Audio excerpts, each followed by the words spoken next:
مبلغ کو کیسا ہونا چاہیے؟ ہر مسلمان اپنی اپنی جگہ مبلغ ہے۔ تبلیغ کا سب سے بنیادی جو نتیجہ ہے وہ ہے اگلے کے اندر اثر پیدا کرنا۔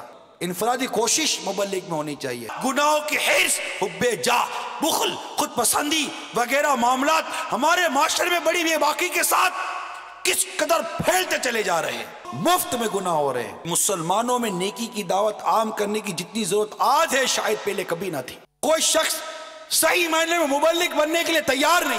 یار میں نیکی کی دعوت دیتا، میں داڑھی رکھتا تو یا چار آدمی بات تو ہوتی ہے کہ یار میں نے سے داڑھی رکھوائی ہے۔ مبلغ ذکر و درود سے اپنی زبان کو تر رکھنے والا، مبلغ راتوں کو اٹھ کر اللہ کی عبادت کرنے والا، تنہائیوں میں رب کی بارگاہ میں التجا کرنے والا، رقت کے ساتھ دعائیں کرنے والا، اخلاص کا پیکر، تہجد گزار، نیک۔ ایک چند سیکنڈ میں بتاؤ مبلغ کو کیسا ہونا چاہیے، تو چند سیکنڈ میں بولو مبلغ کو مدنی انعام والا ہونا چاہیے۔